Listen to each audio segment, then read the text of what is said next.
There is little doubt that the COVID-19 pandemic is affecting every aspect of life, from virtual classroom to telecommuting to early restaurant closure time to outright quarantines.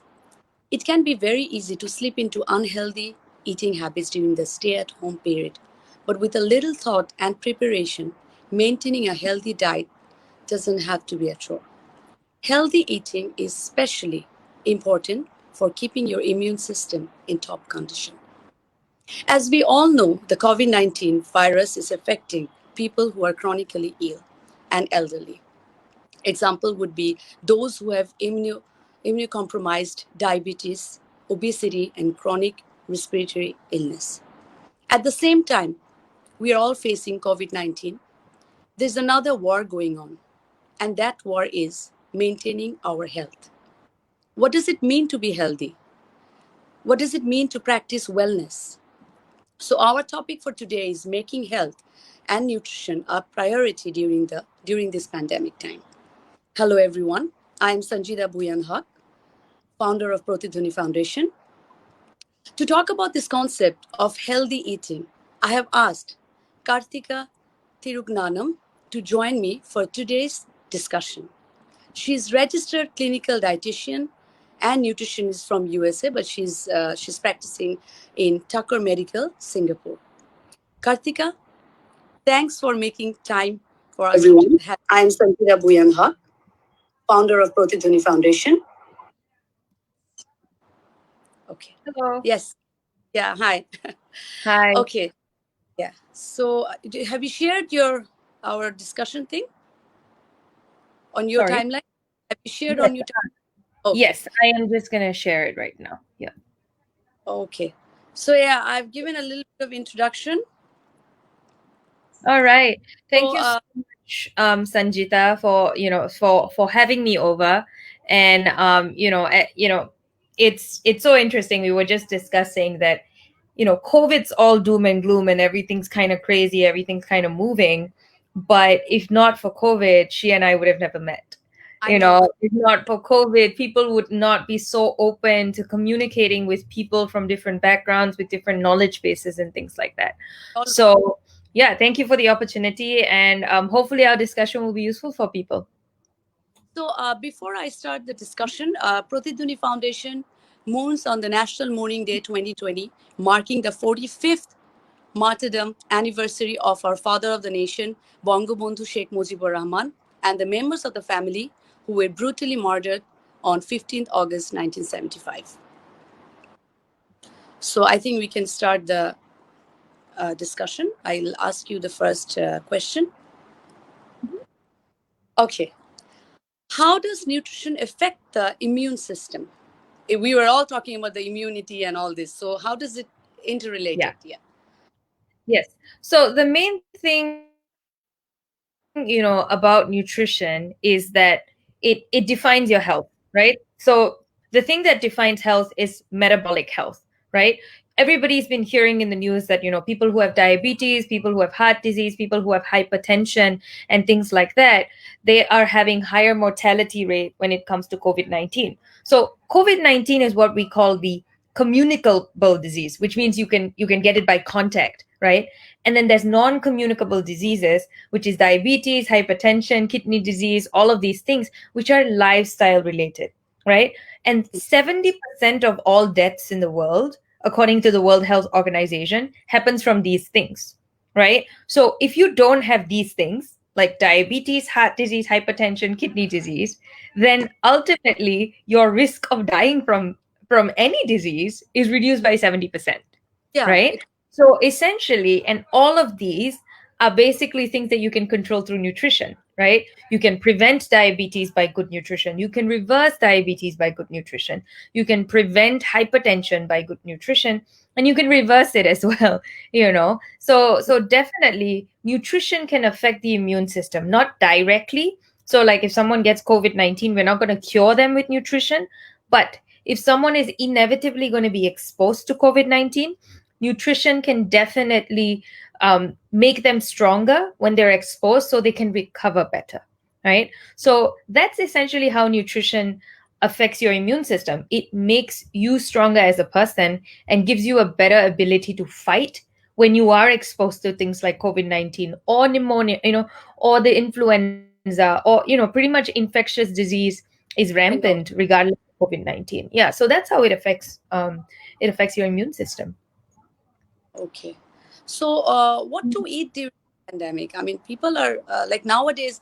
I hear like you have the ginger tea, you have lemon, you have these that. So I'm confused. You tell me Right. what is exactly our healthy plate should look like. Yeah. So, in general, what you should be eating during a pandemic is what you can get locally. So, I mean, Mm. you're based in Bangladesh, I'm based in Singapore. Whatever we do consume should be something that we get from geographically close to us. Because during a pandemic, the less hands that your food has been transferred to, the better. So before, we may be getting things from Europe and US and we may like it and things like that, but it's best to avoid foods that are coming from very far away, because that just means more transport, more humans touching it, right? More humans getting in contact with it, and it's unnecessary. So that's number one. That's a very basic thing, right?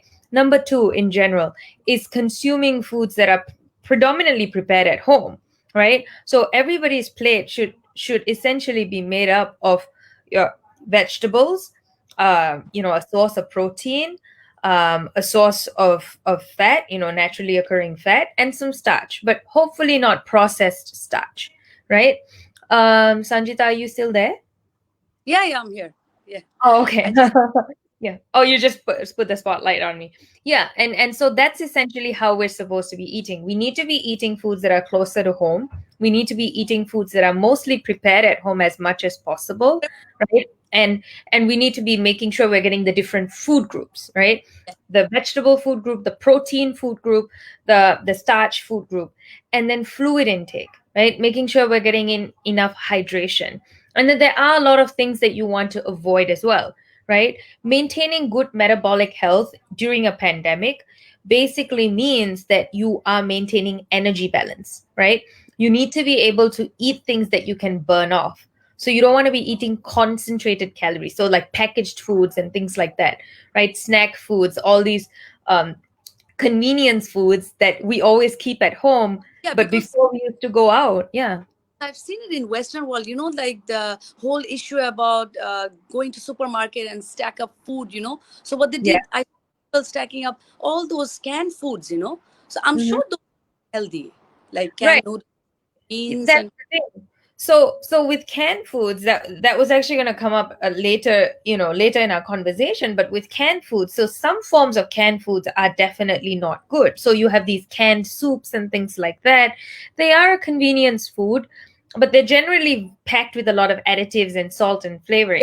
But some things are actually not too bad. Like if you get canned chickpeas or canned beans, they're mm, usually just canned with salt solution. It's like brine solution, right? So that was one of the oldest methods. So remember when like there were no refrigerators and things like that, the way that humans used to prevent things from going bad is by salting it.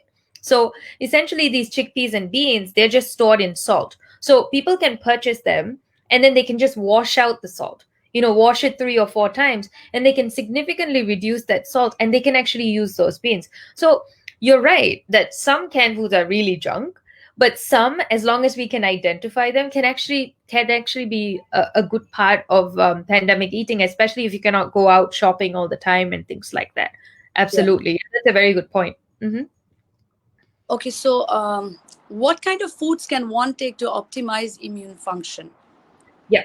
So the main thing about optimizing immune function is consuming foods that kind of have antioxidant properties or anti-inflammatory properties, right? Inflammation is the cause for is the response to illness. Our body gets inflamed when we are sick, right? So you want to eat foods that actually counteract the inflammation. So some common foods that in our culture is predominant anti-inflammatory food is turmeric, right? Turmeric is something that we all consume. We put it in our curries, we put it in milk, and things like that. And we are lucky because we get raw turmeric, right? Hmm, We actually get it in our region and we can easily get it. I Yeah, know, which I is know. case in the Western world, they have to eat it in the form of capsules, right? Yeah. So that's a very good anti-inflammatory food that people can take on a regular basis, right? In any form, whether they add it to foods or they add it to milk or whatever it is. And then the other thing is like things like berries. Now, berries is something that's harder to get in South Asia, but a good Yeah. substitute for berries is pomegranate, right? Oh, Pomegranate and grapes, like these are all things that actually contain a lot of antioxidants, and they're actually good for you. So it doesn't mean sit down and eat a whole pomegranate all the time, but it is something that you can include, on a regular basis. A few spoons of the pomegranate seeds can be a healthy inclusion. The other thing is green tea. Green yeah. tea has a lot of anti inflammatory, antimicrobial, anti cancerous properties. It's being studied more and more. And again, tea is also something that is very easy for us to get. And green tea also doesn't have as much caffeine. So it's not going to have that effect, like spoiling your sleep and things like that. So people can, if they want to substitute, like if they drink 3 chais a day, and you know how we drink chai, right? It's sweet milk chai. So I think our food diet is really good. I mean, we do, and we get very, because agriculture, like this subcontinent, we are really rich in agriculture, right? So we get fresh Correct. vegetables. So I think now it's time for us to switch to like freshly produced goods and to have freshly produced. Absolutely. And some people now Absolutely. putting a little bit of, like in my garden also, I'm putting some, like some freshly herbs, and also I'm sure a lot of people are doing it. So I think this subcontinent, we are very lucky to have all this with us. Indeed, indeed. When something like COVID-19 happens, this is a time to kind of revisit old practices, I right? know. Us eating a lot of imported foods is the effect of globalization, right? Okay. Globalization was a positive thing because that means that we get things that we normally don't get. But now it's time for back to basics, right? We were all sustaining fine when we couldn't import things all the time, and we will sustain fine now too. But we just need to reprioritize and do some makeshift changes and take in those nutrients. Like if we don't get blueberries, then we get pomegranate, like substitutions like that. And the other thing is ginger. Now ginger is also another one that's, you mentioned ginger tea. So ginger also has anti-inflammatory properties, and so easy to include in our diet, right? So easy to add in ginger in our subsies, so easy to just put it in our curries. Ginger tea is another easy way to consume it. So again, another one. The other one is extra virgin olive oil. Extra virgin olive oil, of course, predominantly comes from overseas.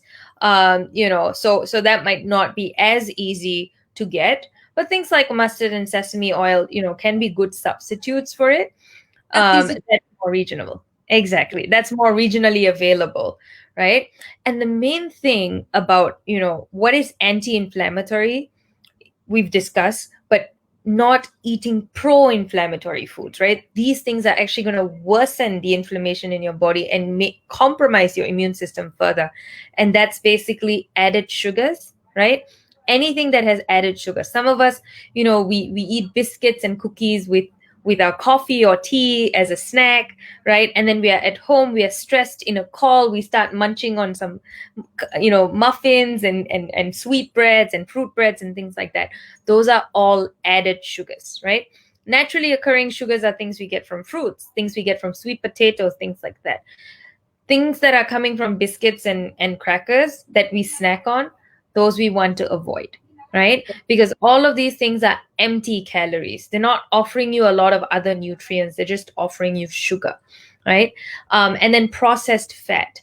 A lot of processed foods have something called hydrogenated vegetable oils. So hydrogenated vegetable oils are basically hardened forms of vegetable oil. A common one is margarine. When Mm. like 50 years ago, when butter was like the biggest evil and they tried to come up with a vegetarian form of butter, that's how margarine came up. But then eventually what they realized is that hydrogenated vegetable oils are actually more harmful than butter even, because they contain what's called trans fats. Yeah. And trans fats tend to be pro-inflammatory. They actually increase inflammation in our body. So again, yeah, you have a question? And I'll ask it once you're done. No problem. Yeah, so a lot of packaged foods, they use they use these hydrogenated oils because they're cheaper they make foods last longer without spoiling, right? So because of that, they added a lot. And so when we are eating packaged foods and we're not cooking our food and we're eating these packaged foods, we are, without even realizing, eating the trans fat, right? And they don't label it unless No, it's more than a certain amount. Yeah. so So like these are things. I think the desi ghee is actually like what we get locally. It's Yeah. good. We should. Yeah, it is actually good. And if if you compare that to these processed hydrogenated vegetable oils, the ghee is Yes. actually better because it's a more natural form, right? Yeah. Think about how easy it is to get ghee. Like, you would know the process, right? I- You From milk to ghee. But like, think about the process from like the sunflower to oil to hydrogenated sunflower oil. It's so many extra steps that is unimaginable, right? And those are all extra processing. So always consuming foods closer to the natural form is better. But just because I say ghee is good, you don't want to be eating excessive amounts of it. But yes, the comparison, Yeah. definitely ghee is better than the hydrogenated vegetable oils. And so yeah, these are all ways that you can actually improve your immune system, at least through foods, certain foods that are actually so-called immune boosting foods, that we can easily incorporate. They're not like crazy things. Not like when they say superfoods, these are not crazy things. These are foods that we already know and we traditionally used to eat, but maybe eat less of because we are more westernized now. So again, going back to our roots. Yeah. Right. That's true. That's very true. Mhm. Okay. So the next question is like, what kind of supplements can one take to optimize the immune function? So this is another one. This is a point of a lot of danger. I mean, you and I, we're all on WhatsApp, right? We're all on WhatsApp groups. We're always getting these messages, these forward messages, eat this, eat that, you know, seriously. Or And they're all sorry, what did you say? no, which one should we try for? Like to stay healthy, us, to away from this corona thing. So actually, seriously, Absolutely. all pops up, on our messages, Facebook. So you tell us exactly. I mean, we should Absolutely. advice from the person like nutritionist or dietitian, right? Correct, correct. And the thing with a lot of these supplements is that there are nobody really knows what's the actual cure for COVID-19, right? I mean, these are all purported benefits. And so it's a moving target, right? So even with experts, we don't have a cure yet. But then in terms of supplements, there are some supplements that have shown to reduce, maybe if, let's say, you have a cold, right? It reduces the number of days that it takes for you to recover, right? So things like zinc, right? Zinc is a supplement that's often associated with the immune related proteins. So Mm-hmm. zinc has shown to help with wound healing.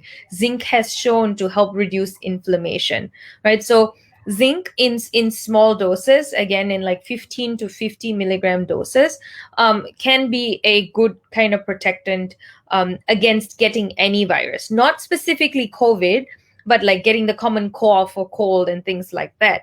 But then again, the tricky part with zinc is that generally you shouldn't supplement unless you know you have a deficiency. So the elderly people, a lot of them do tend to have zinc deficiencies. So with them, there's a higher likelihood that they'll benefit from the zinc. But the rest of us, mostly, we won't have a zinc deficiency. Certain populations like vegetarians may have zinc deficiency because vegetarian sources of zinc, mainly like seeds and nuts and beans, right? The zinc Mm-hmm. is actually bound in something called they're not as bioavailable, so they need to be soaked ahead of time for like 8 hours. Then only the zinc is in an absorbable form. So people like that, they may have a zinc deficiency, right?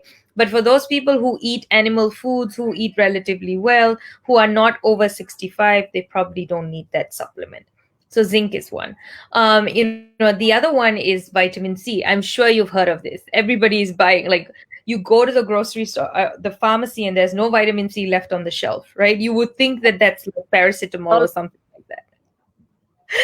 So vitamin C is another one that oh, before I forget, so zinc is actually found in fish and meat and chicken and most animal foods, and then in vegetarian foods it's found in nuts, seeds, and beans. Vitamin C, now vitamin C has shown in some studies that it can reduce the duration of a cold. So if you had a cold for like 5 or 6 days, that usually lasts for 5 or 6 days, maybe if you supplement with vitamin C, that you may be recovering from it in 4 days instead of five, just reduces the duration, but it doesn't prevent you from getting a cold, right? So I guess it has a little bit of benefit. It does seem to boost like white blood cell production, Yeah. which is white blood cell, which is the immune, which is in charge of immune response in the body, and antibody production. Now, Yeah. antibody production is essentially how your body fights a virus, right? It creates antibodies to kind of fight a virus. So some studies have shown that. But the best way to get vitamin C is through food. It's very easy to get from food. Citrus fruits, easily. Orange, lemon, grapes, all has vitamin C. Dark leafy green vegetables, they all have, they have vitamin C. So not that difficult to get from food, and especially again going back to the agriculture and everything that's available to us, support our own region and farmers, and eat it from those fresh foods, right? If people had to supplement, they usually find just 100 milligrams to 500 milligrams. Generally, vitamin C supplementation, very different from zinc, is not harmful. Usually, at like 500 milligrams, you if you have extra vitamin C that your body doesn't use, you'll just urinate Oh, it. So it's usually not problematic. It's a water soluble vitamin. it's always to have something naturally what you get, rather Correct. So in terms of, if I had to rank in terms of safety, I would say a vitamin C supplement is safer than a zinc supplement. If you like, if Oh, you're taking something like without proper advice, a vitamin C is a safer bet than the zinc. It causes less harm.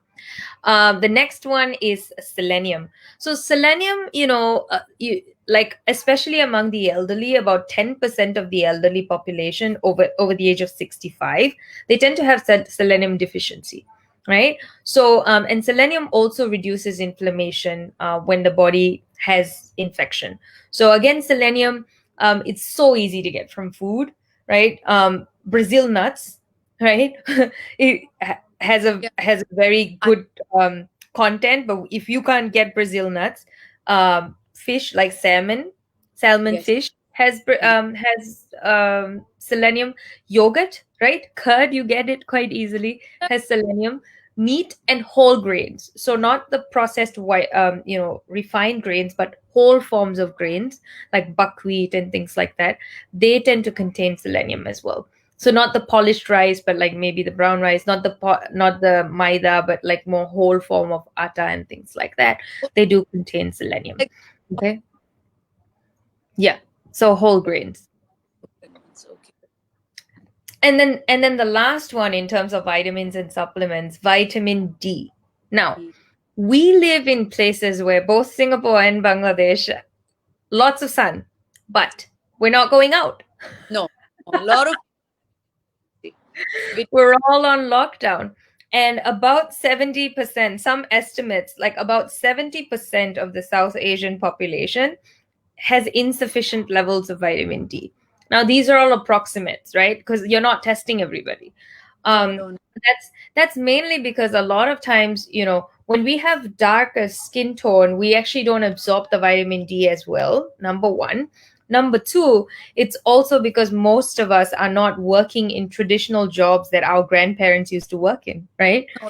Like we're not doing the farming, we're not doing the physical labor, and we're not in the sun as much as our Mhm. ancestors used to be. So probably our skin was not absorbing as much vitamin D because we had so much access to sunlight, right? So who knows what the reasoning is. So vitamin D is something that mostly you only get it from sun. So if you are at home and you're on lockdown, try to sit near the window when you work. keep the windows open. Coronavirus is not going to come into your home through the window. It's it can be airborne, but that's I mean that's a bit of a stretch. So definitely keep your windows open, get some sunlight, stand at the window for 5-10 minutes. That's a good way to get a break from all these Zoom calls and all of these things. Just get some sunlight. Or else people can take a supplement. At least they can take like 1,000 to 2,000 units of vitamin D. That's one that honestly is recommended, because the assumption is that most of us are not getting enough. And especially for women, it's important for bone strength. And some studies are actually showing associations between low vitamin D levels and just immune function. So it seems like people with better vitamin D levels are recovering better when they have any infections, or if when they fall sick and things like that. So again, these are associations, not causation. So that's something that we have to remember whenever we are looking at data. Is there's like this causes that, which is COVID causes a cough, right? But then is very different from like saying that vitamin D um, is a cure. What it is people who have better levels seem to do better, but we don't know if that's the exact link. That's what it is with vitamin D. And then in terms of, yeah. No, it's okay. It's okay. You No, no, can no, go on. go ahead. Sorry, I No, just the audio cuts off. yeah, you said vitamin D, like Mhm. if you say it, but you think everyone should go for a test to check the vitamin C level, or they can have vitamins D 1000 right Oh, away? so with vitamin D, because the insufficiency is so prevalent, right? It's almost like an assumption, and Mm. because 1,000 international units is actually a very small amount, that for most people it's not a dangerous supplement to have, Mm. except if you are someone who has a tendency to form kidney stones. Yeah, So yeah. if someone has it, because vitamin D actually helps with calcium absorption. So if you're someone who has a genetic tendency to form kidney stones, then you don't want to take vitamin D supplements, because that puts you at a higher risk for kidney stones. But Mhm. either than that, most people, 1,000 international units is a very small dose. So I don't want people to unnecessarily go for a blood test at this time because of COVID. But in the absence of COVID, absolutely. Nobody should be supplementing unless they have a deficiency. Yes, Yeah. yes. Yes. Thank you for bringing up that point, because that is the thing. We don't want people to be swallowing pills unless they actually need it. Oh, yeah. They are having a lot of pills, vitamin D, vitamin C, multivitamin. So that's why I was asking, like Exactly. actually recommended by the doctors. Yeah. Yeah. Definitely. In the absence of COVID, whenever someone takes a supplement, they should have a purpose. Whenever Yeah. someone asks me, should I take a supplement? I always ask them why. Because Mm. I want to test if they know why they're taking the supplement. If their answer is because my auntie told me, fail. No, you can't take the supplement. you know, if they tell me, if they tell me, oh, I'm a postmenopausal woman and my bone strength is low, and so I want to take vitamin D to build stronger bones, sure, let's go test your blood, and you can do your vitamin D, but always have a purpose whenever you're gonna supplement, for sure. Yeah. Oh, So these are some common supplements that people will come across and are a little bit more research based and safer mhm. to take. Just be mindful of the purpose. Yeah. Okay, so I'll go into the next question then. Yeah. What can an individual do on a daily basis to stay healthy during the COVID-19 outbreak? Okay. So a few things, right? The first problem is the junk food. We've spoken enough about it, right? Mm. Second problem is alcohol. Right, a lot of times when people used to only have alcohol in the weekends because they have to wake up and go to work, and now that it's COVID and we're all home, we're not as worried about having a hangover the next day. So No. alcohol consumption has dramatically increased, Yes. among my patients. And, Yeah. they don't even realize it, but it's a coping mechanism, right? Everybody is stressed, everybody is anxious. people just want to relax, and Yes. without realizing they're actually consuming a lot of alcohol. And the reason why I start with alcohol is because everybody knows the effect of alcohol on the liver and blah blah blah blah blah and cancer, blah blah blah. But there is a very short term effect of alcohol, which is sleep disruption, right? A lot of people say, oh, when I have a glass of wine, I sleep really well. But the reality is that sleep quality is actually much poorer when sleep is induced through alcohol. So, what ends up happening is people think they're sleeping better, but actually their quality of sleep is very poor. They're having very disrupted sleep. So, and disrupted sleep eventually makes them have poor energy the next day, poor mood, they're dehydrated. It makes them make poorer food choices the next day. So, if I've not had a good night of sleep, like this applies for everybody, um, there is a higher chance of me binging on more processed foods. I will crave more sugar. I will crave more junk food because Mhm. that Right. because your rhythm is disrupted. And with COVID, sleep is has which brings me to sleep. People's sleep is very disrupted as a result of COVID. Because most of us are watching the screen a lot more than we used to. Think about you and me. On a Saturday night, we are on a call, right?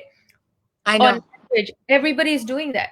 We're on WhatsApp, we're on email, right? We're on FaceTime, we're on Zoom, we're on, Online. yeah, because Every what? online. Yeah, and we're checking on our parents, our aged parents, which were kids are doing school through e-learning. So that screen time disrupts sleep, and that sleep Mm. disruption results in poor eating, and then poor eating results in alcohol craving, and then alcohol craving again results in sleep disruption. It's a vicious cycle, and these things we do mindlessly. We don't intentionally do it. We do No, it because we all find some or the other way to cope with this situation that we're not used to, right? We were talking about it. Kids, human beings. it's a We are different. We're every experience is something new. We don't know where will it be. And how will it goes and when will it end. So that's how. absolutely. Oh, Absolutely, absolutely. And human beings are hunter gatherers. We're meant to mm, be in the wild. We're meant to be chasing, hunting for our food. Okay, we haven't been hunter gatherers for hundreds of years, right? But we definitely are not meant to be stuck indoors for this much time, right? no, right. So, Oh, this is, yeah, and I don't want this conversation to make people feel guilty, because it's okay if you've been coping through some of these unhealthy matters, because it's who taught you to cope any differently, because mm, this has never happened before. Right? So I mean, hopefully having this discussion will just make them think twice before they have their next drink, right? yeah, And having this discussion will make people think, okay, I need to get at least 7 hours of sleep. It's okay if I don't need to wake up, get dressed, shower, and take the bus to work. I mm. can just wake up and roll into a Zoom call. But A healthy diet. Yeah. correct, I still need to eat properly. I need to sleep at a proper time, because that's going to put me in a better position to fight COVID-19 if I Right. inevitably get exposed. Very Because true. let's face it, that's what it seems like, isn't it? You We all have to get a vaccine or we have to be exposed. know, I know. You have to be balanced. You have to be healthy. You have to accept what it comes. If you're healthy, you can fight with anything. I think that's what I. Correct. Absolutely. And the other thing is staying active, right? Even if we were not people who were going to the gym, right? Most of us were at least walking in the office, we were taking public transport, we were riding to work, something. There was movement, right? We were going to the grocery store, now we're not doing that too, right? All of that movement is absent. And that movement is very important, right? Yoga is a very easy way to get some movement in. For older adults, it's important that within the house they're walking back and forth, they're doing some form of resistance training, right? Carry two milk bottles and do some resistance training with your arms, doing sit-ups, doing 10-15 minutes of yoga stretching, right? Sitting has become the new smoking, right? Every 1 hour, get up and walk. It's good for your eyes, it's good for your brain to reset, it's good for your blood circulation. Sitting, prolonged sitting is actually more dangerous than not exercising. Mm. That's what the studies are showing. So, there are people who work in corporate jobs, they're sitting for 8 to 10 hours, but then they go to the gym for 1 hour a day, right? That's still not good enough if they're not walking every hour. So these are very easy things that we can do, is just remind ourselves every hour, hour and a half. It Sorry? won't cost. It won't cost money. You It can won't cost money. stay healthy. I mean, you can just put a video. Like it comes on the YouTube. 10 minutes. I tell everyone, if you don't Yeah. want to exercise, keep 10 minutes of your time for a day. Just 10 minutes. You can Yep. just walk for 10 minutes. That's a simple exercise you can do. Yep. But Yep. in doing everything, you And have. especially, yeah, and especially, when we talk about metabolic health and preventing diabetes, a 10 to 15-minute walk after a meal has Mm, shown to decrease postprandial blood glucose. So, how we have elevated blood glucose after a meal, and for someone who has diabetes is exaggerated. So, just walking 10 to 15 minutes after each meal actually reduces the sugar spike. So, it's a very mm, easy way that you can control your blood sugars, yeah. and you be one of the few people that in a pandemic has better blood sugar control, you know, Oh, and are better off for it, right? So that activity for younger people, if you can go out, you should go out. You should go get sun. You should make sure that you're not being irresponsible. Wear your personal protective equipment. Go for a run. Go for a walk, right? I know it's hard to run with the mask on, but you can definitely walk with it, right? mhm. When you are able to do that. Um, Obviously, don't go to crowded places and things like that. But definitely that movement, movement, movement. It doesn't have to be exercise, it just has to be movement, because that's what our body needs. Our body needs a routine, it needs good food, movement, good sleep.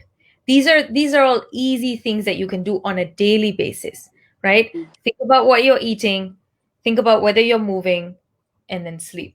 Because you cannot control what's happening around you in terms of COVID-19, whether how the virus responds, when the vaccine is created, when the treatment is created. You can control what you put in your mouth. You can Mhm. control whether you move around. You can control whether when you go to bed. These are all things that you can control, and all of these things actually improve outcomes. And even if they don't help cure COVID, they're going to prevent you from getting other diseases. Yes. And that's what it is. That's essentially what it is. You think people are gaining weight these days because they're stressed? Like it's out of the. I mean, I see a lot of people. They maybe they're stressed, and some are losing weight also. So, what do you think this pandemic is connected with gaining or losing? Which side? You think So they what may gain weight at the beginning and then try to lose weight at the end, or Yeah. I mean, I wish there was like one answer for that. I have some patients, who used to travel a lot for work, right? They go to conferences, they go to meetings. In a week, they go to Bangladesh, they go to Sri Lanka, they go to Thailand in 1 week, right? And then they go to Europe the next week, they go to the US next week. So there's a lot of jet lag and sleep disruption. For Mhm. those patients, COVID-19 is like the best thing that happened to them. Right. Because they're at home, they're on a regular schedule, they're not living on flights, they're not always in hotel rooms and eating those rich foods, drinking alcohol in meetings and client meetings. So they're actually losing weight. They're doing so much better. Their blood sugars are better controlled. And some of them tell me, oh my God, I didn't know that sleep was important for my blood sugar. You know, these are things that they just discover. And No, then exactly. yeah, they don't, because nobody thinks. Everybody knows sugar is bad for me, Coca-Cola is bad for me, too much rice is bad for me. But nobody thinks not enough sleep is bad for me. you know? So that's one thing. So some of them actually do really well. And then there are the rest of us who don't travel as much, who are used to, going to work every day, who are used to these routines. And those of us are actually gaining the weight. We're gaining weight because everyday activities, like going to the grocery store, like taking the bus to work, like going to a colleague's desk to have a discussion, walking to a meeting room, for clinicians, walking through wards and things like that. No Mhm. longer there, right? We're at home. we're stressed. Coping Same. mechanism, eating, Eating. right? Yeah. Yeah. A lot It's of people get stress. it's comfort. It's comfort. There are people who get anxious and they restrict food, and then there are people who get anxious and they cope with food, right? Both happens, and so I see both ways, because everybody is looking for something that they can control, right? Mm. Food they can control, whether they eat more or eat less. And so yeah, definitely it's quite unfortunate that we do have both extremes. We have people who are becoming very malnourished and underweight. Then we also have people who are gaining a lot of weight and developing metabolic illnesses as a result of the lockdown, which is why every country is struggling, right? What's the Mm. best for society, right? Are people getting sicker from the lockdown than they would from COVID, right? That's the question in every government's mind. Yeah. You The know? like Um, after COVID lockdown, it will exactly. be the biggest. It is. What? So so some of these little changes can actually help us not get worse from a lockdown than we would have from COVID, right? And that's what it is. And in terms of managing the mental health aspect, right? Managing depression and managing mental health, most important thing is to maintain good gut microbiome, like good digestive system. you know Mm-hmm. you know how, like, when you're in an impossible situation and people say, I have a gut feeling that this is the right thing to do, right? That's where that saying comes from. 95% of serotonin, right, is produced in our gut. And serotonin is a neurotransmitter that controls mood, right? Okay. So if your digestive system is messed up because you are eating a lot of junk food, you're drinking, you're not sleeping properly, and your rhythm is completely off, your mental health is going to be messed up as well, because it's connected. It's the gut mind connection, right? Because your serotonin is produced there, right? Mm-hmm. So it's not a coincidence, there is a connection. And so maintaining good gut health is very important. And so high fiber foods, so things like nuts and beans and green leafy vegetables, very good for good digestive health, right? They actually have what we call prebiotics that feed the good bacteria in the gut. So that's Mm-hmm. very. Then things like yogurt and fermented foods, they have what we call probiotics, right? And probiotics are the good bacteria, right? Yes. That is also good for gut health. So again, these fermented yogurts are actually a good thing that we can have. And in every culture we eat different forms of fermented foods. So Mm-hmm. yeah, and again, they're a natural chemical process, right? That we can make and we can have. So these are all ways that you can improve gut health, right? The other way to improve mental health, to reduce mindless eating, is to make sure you're eating on time, right? Making sure that you have a regular habit, that even if you have a full day, lunchtime is lunchtime. Leave your desk, right? I mean, I'm guilty of this. When I used to work from home, I used to have my laptop on my bed, right? Because I was so attached to work. you know but what ends up happening is, mentally, you are in that work zone and you're always stressed, and you're not focusing on your sleep, right? Yes. So I know a lot of people who bring their lunch to their work desk. They're eating while they're in a meeting, right? Or they're eating while they're looking at an Excel spreadsheet. And when we eat mindlessly, we don't get satisfaction from the food, You just eat. right? You just eat, and by the time you know it, you finished, and then you don't know, am I full? Am I done? you know and then at the same time, because we're home, we always have access to food, so we're always grazing as well. So when Everybody, we at home, they're trying all these new recipes Yes, from. absolutely, as everybody's baking, like, Mm. I think around March or April, there was a Reddit article that said Google search for banana bread recipe was like Oh, skyrocketing. I know, I know. Like, who knew banana bread was like this comfort food that everybody was making and everybody was eating? Yeah, And yeah. Maybe it's because banana has magnesium, and Mm-hmm. magnesium has mood boosting effects. Who knows, That's right? That might be why people may not be thinking of that association, but maybe they feel good because of that, right? correct. But it's the baking, it's the comfort of sugar. Sugar gives you a high, almost a similar high to alcohol, right? Yeah. It gives you a high, and that's why it's an addiction as well.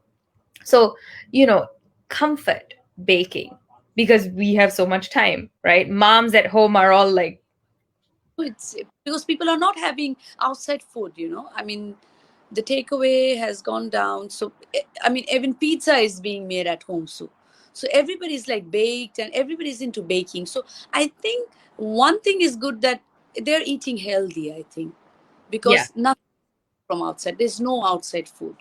Yes. So In a way, it's good because people are building cooking skills.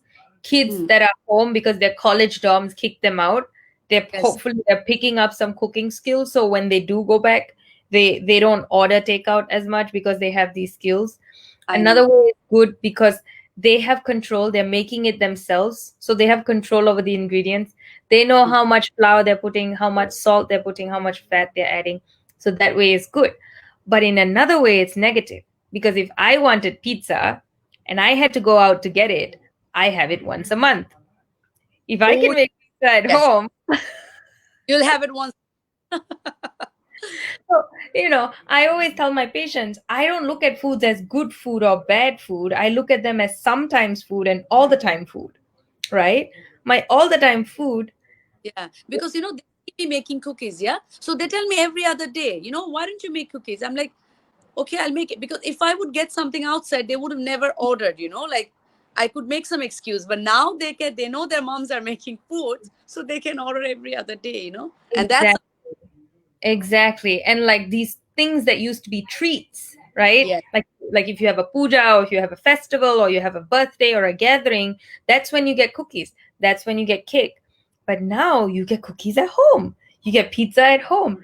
So normalizing of these dessert foods and festival foods as like everyday food, that's not good psychologically, right? no, So again, it's a balance. So in a it's way it's positive.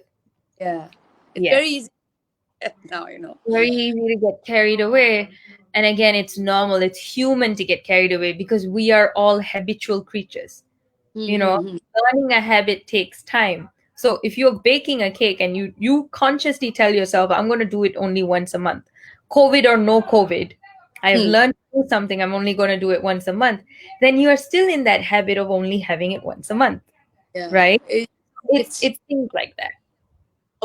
how you put yourself in the mindset, that you should have it once a month. And plus sugar is not too much. Sugar is not good for the body anyways. Yeah, it's not necessary, right? We get carbohydrates from beans, we get it from our roti, we get it from rice, we get it from other things that the sugar is really not contributing anything necessary for your body except pleasure. Pleasure is a need, yes, you know, but you, So tell me one thing, like sugar is actually benefit for anyone, like I don't know anything you can name, because you're a nutritionist. Because yeah, I'll yeah.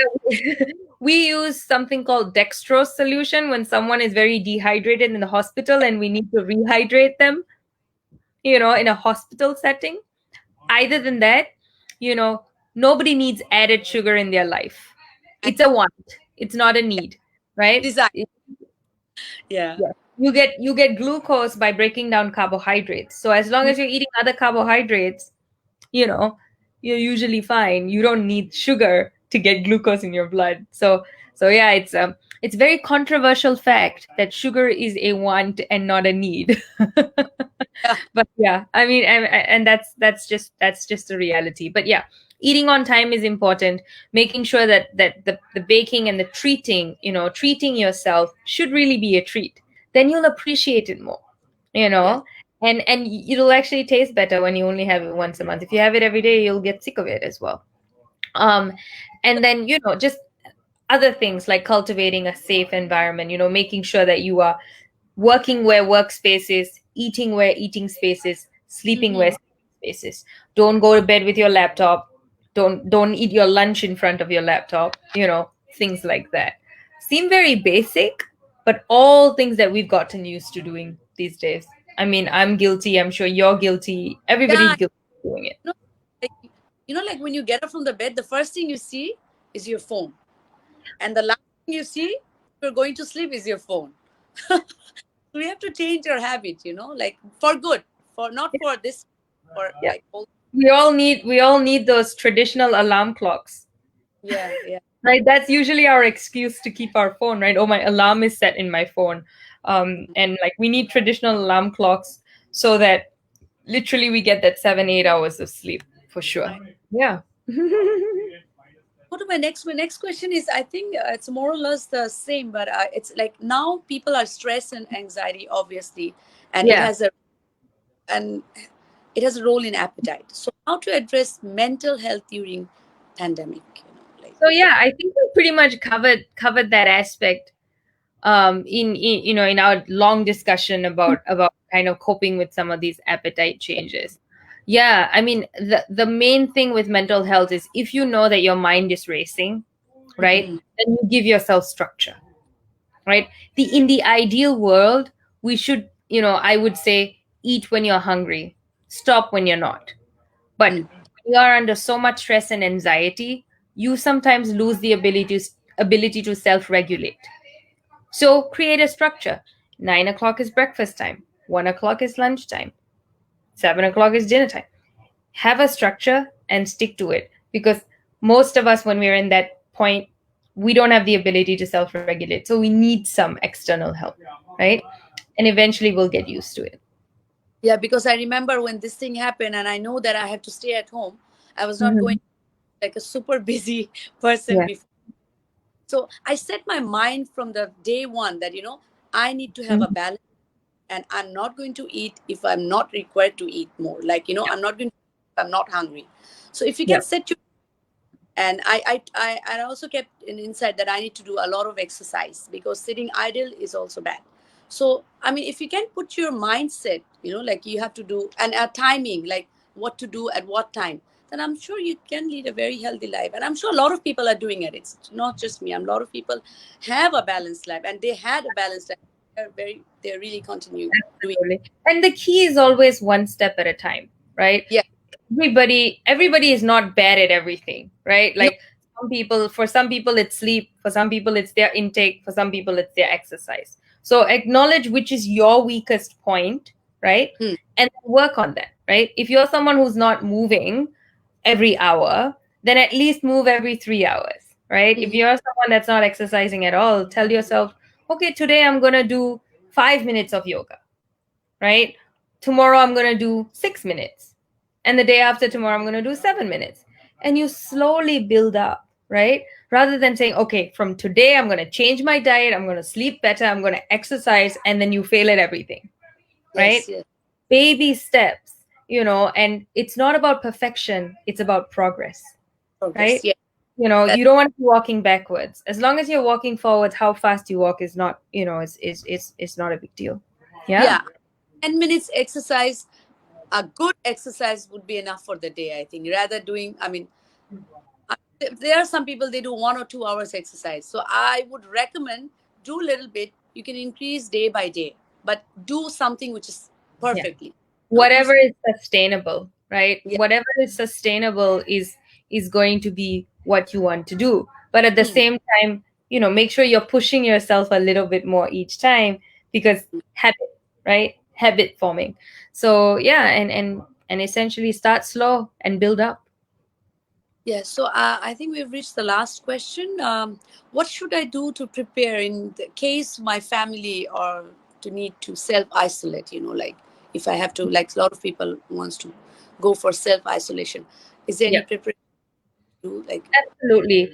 The CDC has actually gotten some, the Center for Disease Control in the US, they actually have a nice list of like things to have and prepare when you have a pandemic. So the main thing is you want to make sure that you are buying things that are not perishable, right? So remember we talked about the canned foods and things like that. So frozen vegetables, frozen fruit, if you're able to get, those are good to keep, right?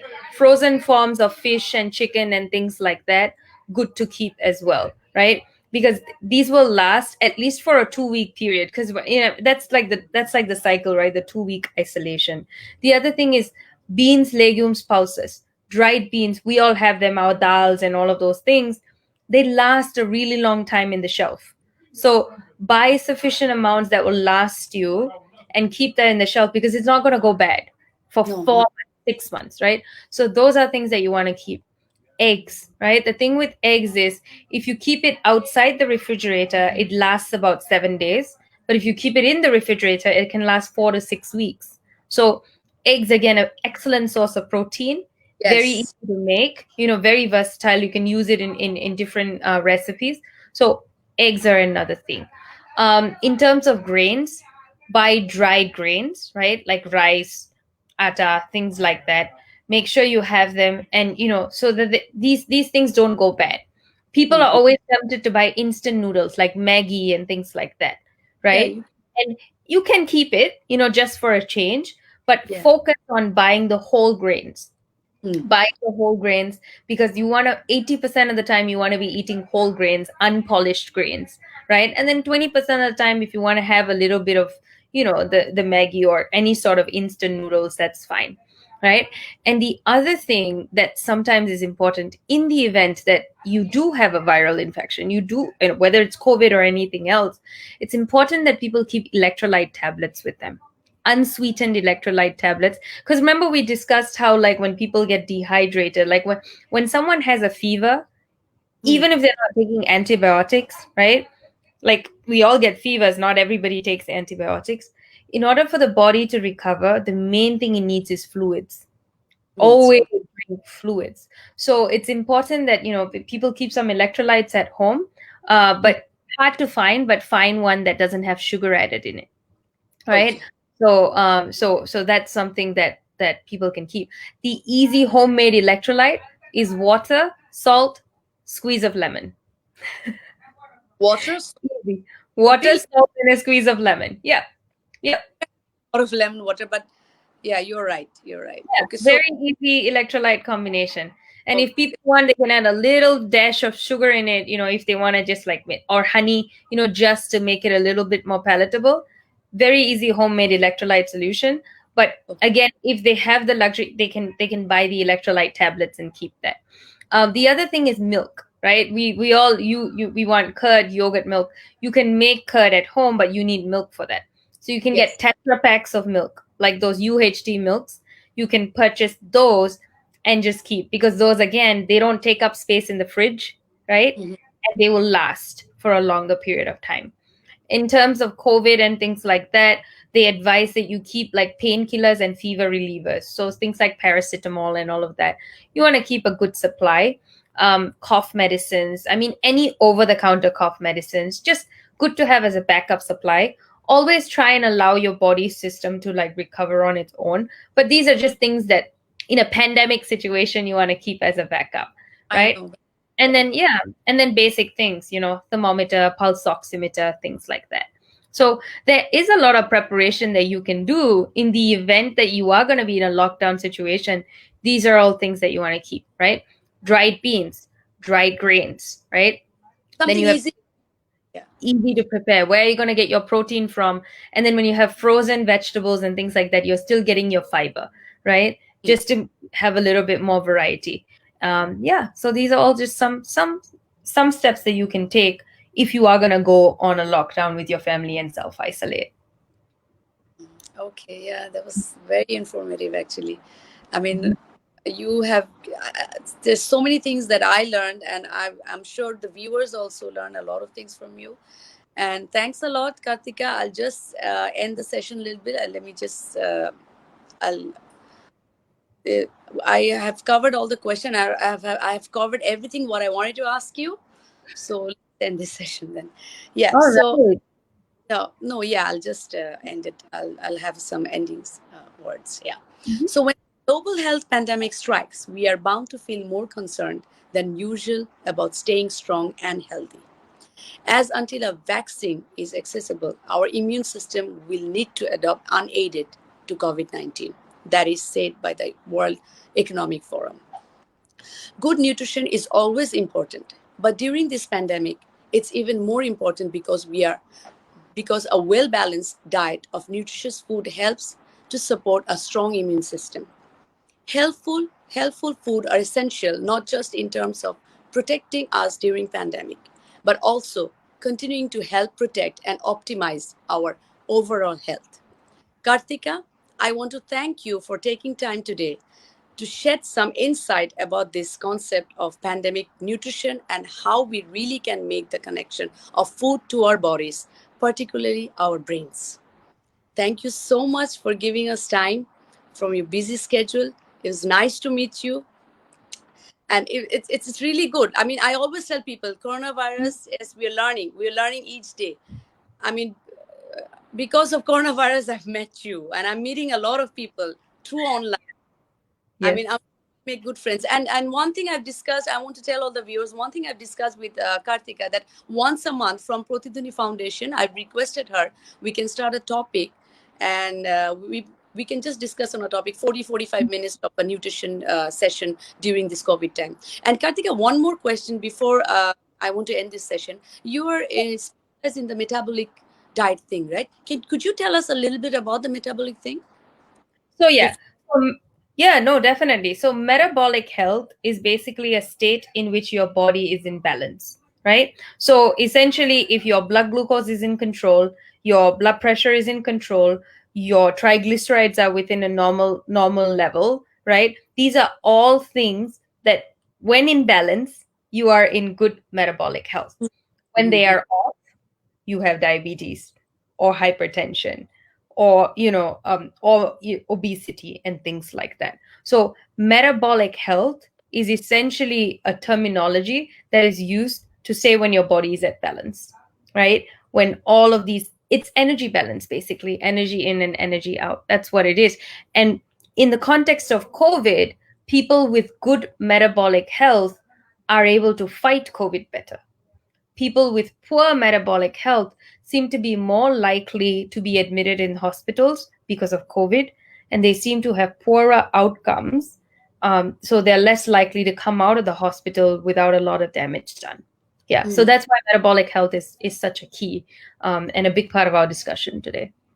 I think we can have a session on metabolic, like how to cook, bake, and stay healthy. Metabolic session. I think I'll connect with you later on for this metabolic. I think we need to know. Yeah, Yeah. So absolutely. I mean, thank you for your time, and it's been 1 hour, and I was seriously. I thank you for your information. A lot of useful information, and we would like to say bye. But before I just end this session, I'd like to say from Pratidhani Foundation, we have started the online doctor consultation from 5 p.m. to 7 p.m. Before you make the consultation, you have to call us and make appointment with the doctors, and if needed we will make an appointment with the specialist. So do call us and do connect it with Pratidhani Foundation page, because we will have session every week. I've opened this during this COVID-19, and I would love, this is just an awareness to create awareness among the people, and we discuss about a lot of aspects in our life. So stay connected, and thanks once again, Karthika, Thank and you for having me. we will reconnect again. Thanks a lot. Sure, Thank you we'll be in touch. to Bye. whoever have watched. Thank you. Thank you. Thank you. Thanks, everyone. Bye.